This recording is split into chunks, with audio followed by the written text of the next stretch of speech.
আসসালামু আলাইকুম ভিউয়ার্স, আশা করি সবাই ভালো আছেন, সুস্থ আছেন।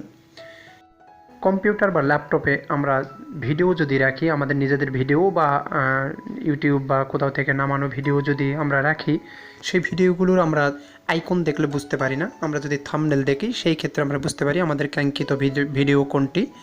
তো যদি এই রকম হয়, তো আমরা কিভাবে থাম্বনেল শো করাতে পারি সেটা আজকে দেখাবো, সাথেই থাকবেন। লেফট টপ কর্নারে চলে যাব, অর্গানাইজে ক্লিক করব, তারপর ফোল্ডার অ্যান্ড সার্চ অপশানে ক্লিক করব। এখান থেকে ভিউ থেকে এখানে always show icons never থাম্বনেলে click করব, আনচেক করে দিব এটা, দেন অ্যাপ্লাই। এখন কম্পিউটার বা ল্যাপটপে থাকা যত ভিডিও আছে সবগুলোর থাম্বনেল আকারে শো করবে, এখন আইকন থাকবে না আর। যদি পুনরায় আমরা আইকনে পরিণত করতে চাই তাহলে সেম ওয়েতে যেতে হবে, অর্গানাইজে যাব, then folder and search option, then view and check mark, then apply. এখন সবগুলো ভিডিও থাম্বনেল আইকনে পরিণত হবে।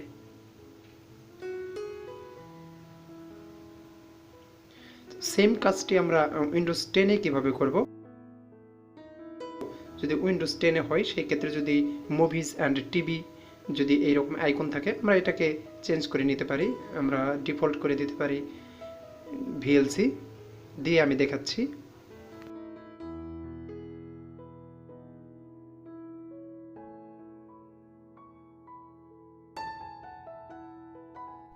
ভিএলসিতে আমি রূপান্তরিত করে নিলাম। এখন আমি যাব এটার ভিউয়ে যাব, then options, then change folder and search options, then view,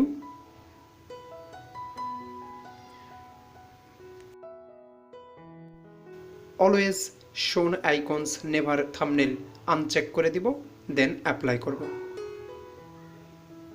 ঠিক আমরা যদি আবার আইকনে পরিণত করতে চাই, সেম ওয়েতে আমাদের করলেই হয়ে যাবে।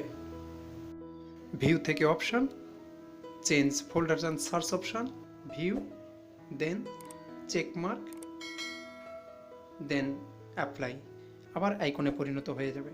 তো এই ছিল আজকের ভিডিওটি। ভালো লাগলে লাইক, কমেন্ট, শেয়ার করবেন আর সাবস্ক্রাইব করে সাথেই থাকবেন।